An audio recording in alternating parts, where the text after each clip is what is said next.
فأنا ناصح لإخواني بالصدع بالحق تبيض وجوههم. السكوت في مسألة الحزبية يضرها، فاصدع بما تؤمر وأعرض عن المشركين. سلامي على دماج ورجالها والشيخ يحيى ودار العلم يا سعد بانيها. بسم الله الرحمن الرحيم. الحمد لله والصلاة والسلام على رسول الله وعلى آله وصحبه ومن والاه. فإن شاء الله تبارك وتعالى kita akan lanjutkan bacaan kita dari kitab At-Tibyan fi Adabi Hamalatil Quran yang ditulis oleh Al-Imam An-Nawawi rahimahullah.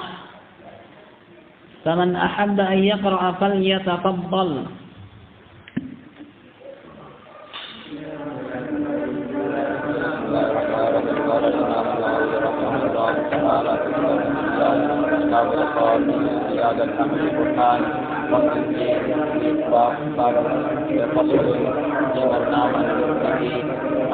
Khattab radhiyallahu anhu qala qala Rasulullah sallallahu alaihi wasallam man nama an bihi dengan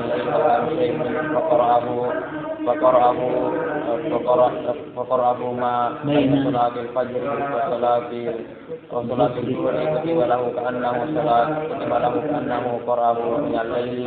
Rawahu Muslim wa rawa Ibnu Abi Dunya an ba'da hufadil Qur'an annahu nama lailatan an hisbihi fara'a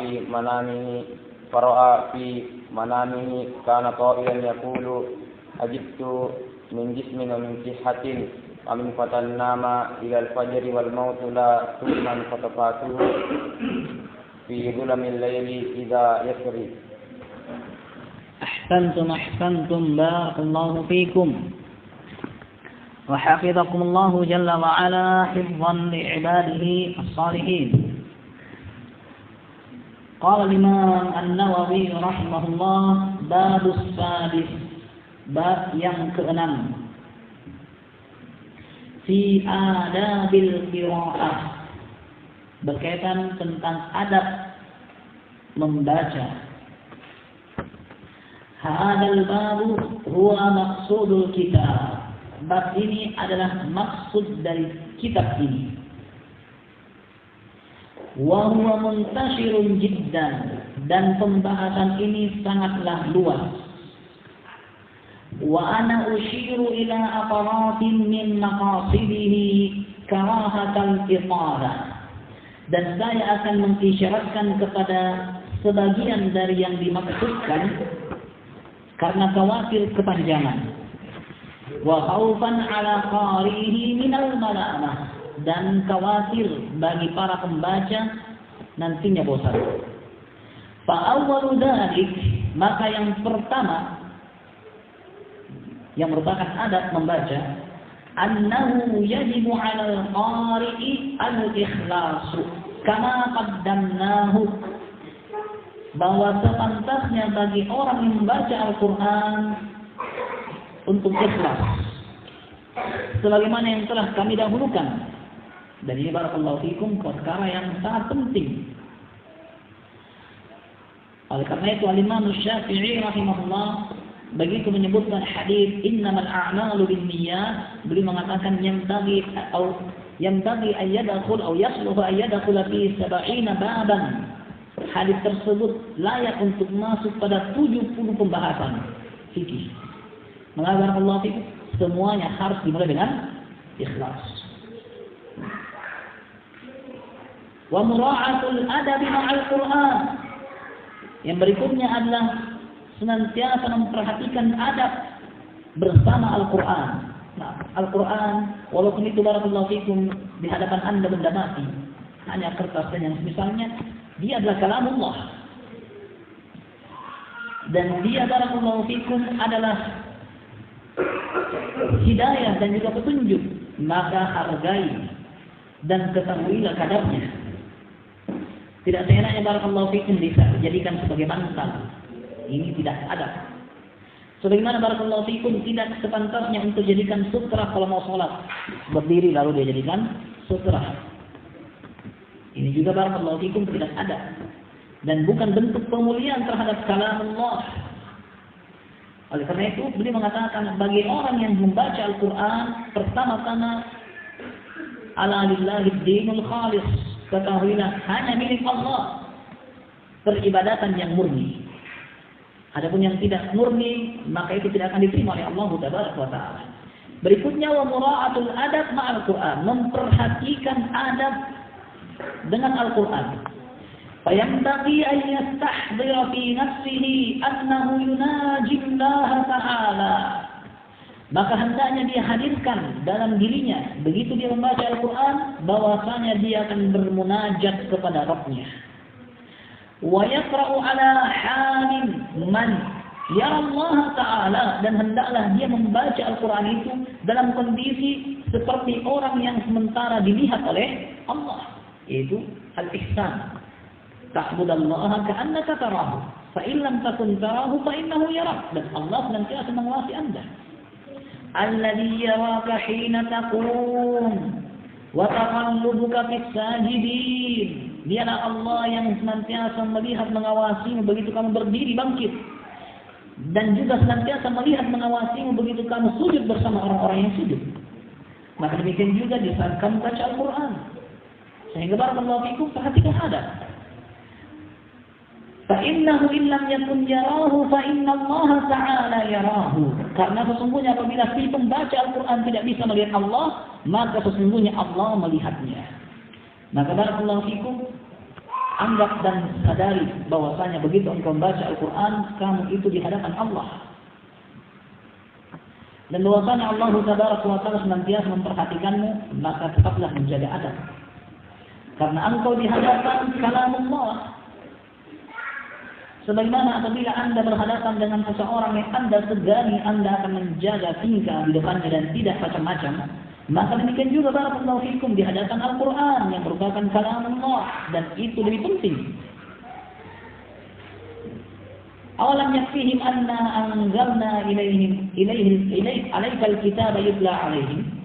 Tidakkah cukup bagi mereka, kami telah turunkan kepadamu satu kitab yang dibacakan kepada mereka. Ada lagi yang bisa mencukupkan kita? Syekhul Islam Ibnu Taimiyah rahimahullah mengatakan, man lam yakfihi al-Quran fama kafahu syai'. Siapa yang tidak pernah merasa cukup dengan Al-Quran, maka tidak akan ada yang bisa mencukupkannya. Maka barakallahu fikum, Al-Quranul Karim mukjizat yang terbesar yang Allah Tabaraka wa Ta'ala turunkan kepada Nabi-Nya Muhammad sallallahu alaihi wasallam, maka beradab dalam membacanya. Faslun. وَيَنْبَغِي إِذَا أَرَادَ الْقِرَاءَةَ أَنْ يُنَظِّفَ فَمَهُ بِالسِّوَاكِ أَوْ غَيْرِهِ. Anak-anak di luar masuk. Ubay, Andu, Abdu, masuk. Sepantasnya bagi orang yang ingin membaca untuk membersihkan mulutnya dengan menggunakan siwak atau yang lainnya. Yang santri barakallahu fikum sudah disebutkan, ingat, bangun tidur jangan lupa gosok gigi. Kenapa barakallahu fikum, Nabi alaihi salatu wasallam mengatakan, tahimu afwahakum bis-siwak, tahiru afwahakum bis-siwak. Bersihkan mulut-mulut kalian dengan siwak. Fasiwak marbatun lirrabbi wa madharatun lil-fami. Karena siwak itu membuat Allah ridha dan juga membersihkan mulut. Ini satu, beradab dengan Al-Quran. Yang kedua, barakallahu fikum, yang tasmi juga bisa segar, tidak merasa terganggu dengan nafas yang belum dibersihkan. Sehingga santri ingat, selalu diingatkan, alhamdulillah, yang tasmi juga ingatkan, gosok-gosok itu gigi. Apalagi barakallahu fikum, kalau habis bangun tidur di malam hari, perubahan aroma mulut itu sangat besar. Karena lamanya tidur, sebagaimana barakallahu fikum terjadinya pencernaan dari mulut sehingga hawa itu akan naik. Pencernaan dari perut sehingga hawa yang dari perut akan naik. Dan ini semua barakallahu fikum mempengaruhi begitu seseorang mentasmi, mendengar Sebagaimana itu juga ada di antara adab yang kurang begitu membaca kalam Allah Tabaraka wa Ta'ala. Wal ikhtiyar fi siwak an yakuna bi'udin min araq, dan yang terpilih itu yang terbaik dalam perkara menggosok gigi adalah apabila itu dari kayu pohon araq. Nah, ini siwak yang biasa digunakan. Wa yajuzu bi sa'iril 'idan, dan boleh dengan menggunakan kayu yang lain. Tapi kayu siwak yang dimaklumi barakallahu fikum memiliki enzim dan juga kandungan yang benar-benar bisa membersihkan mulut dan juga membasmi kuman-kuman yang berbahaya, baik itu di mulut ataupun kuman yang ada dalam perut. Wa bi kulli ma yunazzaf, dan juga boleh menggunakan apa saja yang bisa membersihkan. Kalau tidak ada siwak kayak kita di tempat kita di sini Indonesia berat dan susah untuk mendapatkan siwak, barakallahu fikum ada pasta gigi. Sebagaimana ada sikat gigi. Kal khirqatin khashina, seperti menggunakan kain yang kasar. Kalau tidak ada sikat giginya, ada kain, biar handuknya dipakai. Iya, potong handuk kecil seukuran jari barakallahu fikum, gosok.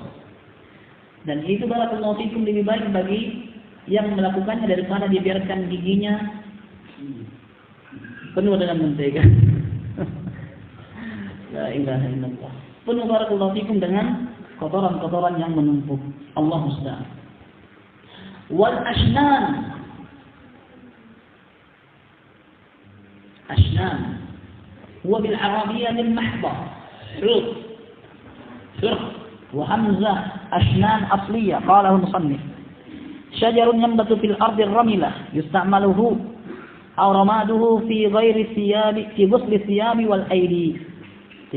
Suatu jenis tumbuhan yang tumbuh di tanah-tanah yang berpasir. Biasanya digunakan atau pasirnya digunakan untuk mencuci pakaian. Wa ghairi dzalik, dan yang selainnya. Wa fi husulihi bil usbu'il khashina thalathatu awjuh. Dan dengan melakukan hal tersebut, yaitu membersihkan mulut dengan menggunakan jari yang kasar, ada 3 cara. Li ashabi Syafi'i, bagi ashabu Syafi'i, ashharuha annahu la yahsul tayyib. Ada 3 pendapat. Apakah hal itu bersihnya mulut itu teranggap dengan menggunakan tangan yang kasar tanpa kain? Ada 3 pendapat. Pendapat yang paling tenar kata beliau bahwasanya tidak terwujud membersihkan mulut dengan menggunakan tangan, jari. Wasani yahsul, yang kedua terwujud. Wasbalit yahsul idza lam yajid ghairaha. Hal itu teranggap apabila tidak ada yang lain. Wala yahsul in wujida, dan hal itu tidak teranggap kalau ada cara yang lain untuk membersihkan mulut. Wa yastaku arban, dan hendaknya dia menggosoknya dengan vertikal. Mubtadi'an bil janibil ayman min famihi, yang ia mulai dari mulutnya yang sebelah kanan, gigi yang sebelah kanan. Wa yanwi bihil ityan bis sunnah, lalu dia niatkan bahwa dia sengaja menggosok sebelah kanan untuk melaksanakan sunnah. Nabi alaihi salatu wasallam, kata Aisyah, kana yu'jibuhu tayammun. Dahulu Nabi itu senang memulai dengan yang kanan-kanan. Fi tana'ulihi wa tarajjulihi wa fi tuhurihi wa fi sya'nihi kulli. Nabi itu senang yang kanan-kanan pada bersisir, pada pakai sandal, dan pada bersih-bersihnya, dan pada semua kondisinya. Dan ini mas dalam kalimat fafi tuhurihi, pada bersih-bersihnya. Membersihkan gigi di antara perkara bersih-bersih. Nah, qala ba'dul ulama, sebagian ulama berkata, yaqulu inda siwak Allahumma barik li fihi ya arhamar rahimin. Sebagian ulama berkata, dia baca doa begitu bersiwak, Allahumma barik li fihi ya arhamar rahimin. Ya Allah, berkahilah saya, wahai zat yang maha pengasih. Qala al-Mawardi, dan ini barakallahu fikum tidak ada dalilnya. Berkata al-Mawardi, min ashabi Syafi'i, yustahabbu an yustaka fi dhahiril asnan wa batinihi. Dianjurkan untuk menggosok gigi fi dhahiril asnan, pada bagian depan gigi, wa batiniha, dan juga menggosok bagian belakangnya. Wa yumirru siwaka ala atrafil asnan, dan juga dianjurkan untuk dia gosokkan, yaitu direwatkan sikat giginya atau siwaknya pada ujung-ujung lidah. Nabi alaihi salatu wasallam berdasarkan hadis Abi Musa al-Asy'ari radhiyallahu anhu, kana yastaku hatta yaqulu ka'annahu yatahawwa. Dahulu Nabi alaihi salatu wasallam itu bersiwak apabila bangun di malam hari, sampai saking seriusnya beliau pun mengatakan seakan-akan beliau hampir muntah. Artinya barakallahu fikum, beliau sangat serius dalam memasukkan siwak. Dalam hadis yang lain barakallahu fikum, dakhaltu ala Nabi alaihi salatu wassalam wa tarafus siwak ala lisani. Saya masuk menjumpai Nabi alaihi salatu wassalam sementara siwak itu ada di ujung lidah beliau. Artinya beliau juga gosok lidahnya. Nah, dan barakallahu fikum, di sana sudah ada sikat gigi yang sudah punya karet ya bagian depannya, dan itu difungsikan untuk membersihkan papila-papila yang ada di lidah. Dan tujuannya barakallahu fikum untuk memudahkan mengangkat kotoran dan juga lendir yang lengket di papila-papila lidah. Tahu papila? Tahu? Itu bahasa biologi. Artinya itu yang kasar-kasar di lidah. Nah,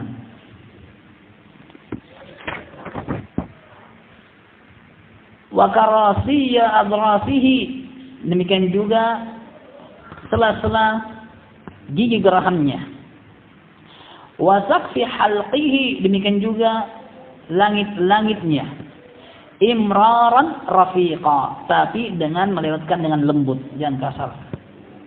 Qalu wa yanbaghi yastaqu bi'udin mutawassit. Mereka mengatakan sepantasnya untuk dia bersiwak, menggosok giginya dengan kayu yang sedang-sedang. La syadidar yubusa, tidak terlalu kering, wala syadidar rutubah, tidak juga terlalu basah. Fa in istadda yubsuhu layanahu bil ma, apabila sangat kering maka dilembutkan siwaknya itu dengan menggunakan air. Wala ba'sa bi istimali siwaki ghairihi bi idni, dan tidak apa-apa pakai sikat giginya orang dengan izin pemiliknya. Berdasarkan hadis Aisyah, begitu Nabi alaihi salatu wasallam akan meninggal dunia, Abdurrahman saudaranya Aisyah masuk dalam keadaan dia bersiwak. Maka Nabi alaihi salatu wasallam memperhatikan siwaknya Abdurrahman. Aisyah radhiyallahu anha, istrinya tercinta yang mengerti kebiasaan Nabi, pun memahami bahwa Nabi ingin bersiwak. Maka Aisyah mengatakan, "Adunuhu lak?" Apakah saya ambilkan siwak itu untukmu? Fa asyara bi ra'sihi an-na'am. Nabi qadeh dengan kepalanya bahwa iya. Lalu Aisyah mengambilnya, wa tayyabtu, lalu saya pun perbagus siwak itu dengan mulutnya. Tiga lembut yang tadi bekasnya Abdurrahman disingkirkan, lalu digigit-gigit supaya lebih lembut, kemudian diserahkan kepada Nabi sallallahu alaihi wasallam. Maka di antara perbuatan yang paling terakhir dilakukan oleh Nabi sebelum meninggal dunia adalah bersiwak. Karena beliau sadar beliau akan berjumpa dengan waktu dekat kepada Rabbnya subhanahu wa ta'ala. Nah, wa amma idza kana famuhu najisan bidam aw ghairihi, adapun apabila mulutnya itu najis karena ada darah atau selainnya, dan najisnya darah barakallahu fikum diperselisihkan. Dan yang rajih, darah manusia tidak najis kecuali darah haid nifas. Aw ghairihi, atau yang lainnya, fa innahu yukrahu lahu qira'atul Qur'an, maka makruh baginya membaca Al-Qur'an qabla ghuslihi, sebelum dia membasuhnya. Wa hal yuhram, apakah itu haram? Qala ruwayani min ashabi Syafi'i an walidihi yuhtamal wajhain. Ada kemungkinan haram atau tidak haram. Wal asah la yuhram, dan yang paling benar tidak haram untuk membaca Al-Quran. Demikian barakallahu fikum, dikarenakan darah bukanlah hal yang najis. Darah pada asalnya bukanlah najis, dan para sahabat sholat dalam keadaan darah mereka mengalir dikarenakan mereka berperang. Ada yang terluka, ada yang tersabit pedang, ada yang kena panah, dan yang semisalnya barakallahu fikum, dan mereka sholat. Sekiranya barakallahu fikum darah itu najis, maka tidak sah sholat mereka. Tapi ini antara dalil yang menunjukkan bahwasanya darah bukanlah najis, yaitu darah segar tidaklah najis. Nah, tafadhalu hafizakumullah.